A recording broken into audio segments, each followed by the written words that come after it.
Ça a passé vite, mais en même temps, c'est comme long. De toujours être dans le même endroit, faire la même chose, c'est difficile.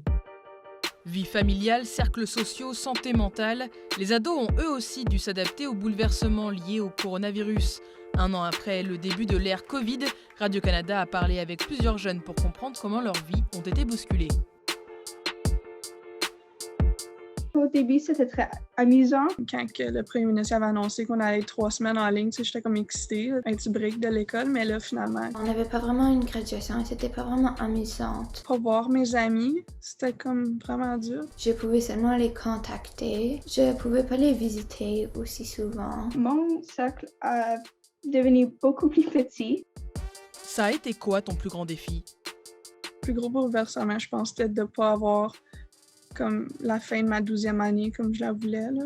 C'était certainement une phase plutôt déprimante à cause qu'on manque une grosse partie de nos vies. Tu pars pour l'université, t'as 18 ans, c'est comme the time of our lives, là, puis c'est comme ça n'arrive pas vraiment. C'est plus difficile de prendre des pauses ces jours-ci. Il faut vraiment faire un effort de savoir ce qu'on sent, de savoir si on est bien, si on n'est pas bien. Parce que sans santé mentale de soi-même, c'est impossible d'aider les autres. Dans ta vie de famille, ça a changé quoi?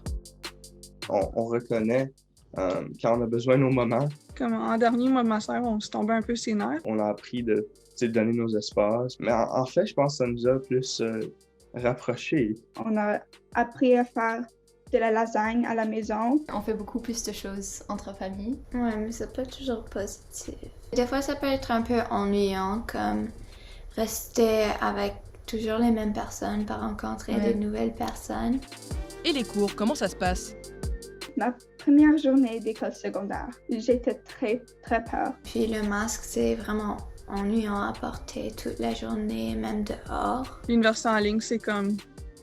Il y en a qui aiment ça, moi je suis comme pas vraiment un gros fan, là. Ça a vraiment forcé d'être plus autonome à l'école. Je trouve ça long, puis la motivation est pas là. C'est difficile de toujours être à l'ordi puis toujours être dans sa chambre. C'est beaucoup plus difficile de se créer des nouvelles amitiés. Pendant le dîner, tout le monde est sur leur téléphone et personne parle. C'est juste comme des robots. Qu'est-ce que tu retiens de cette dernière année? La leçon que je retiens de la pandémie, ça serait de Tiens bien à tes amitiés. profiter de parler aux autres membres de ma famille, à qui des fois je parlais moins souvent. Tu dois apprendre des nouvelles choses. Ça a comme donné la chance, si on se sentait motivé, de faire quelque chose de plus avec notre temps. Je dirais que vraiment n'importe quoi est possible. Je pense qu'il faut être très positif et penser sur le côté positif. À travers la pandémie, on a vraiment appris à pratiquer la compassion. Que même à travers une pandémie, on est capable de tous se rallier envers un point commun. Tu dois vraiment faire cet effort pour que ça arrive. Ça va juste pas arriver sans ton effort. Un jour, on va l'avoir. Un jour, ça va... Au moins, on va revivre nos petits moments. On doit juste rester à la maison ou porter des masques et tout va aller bien.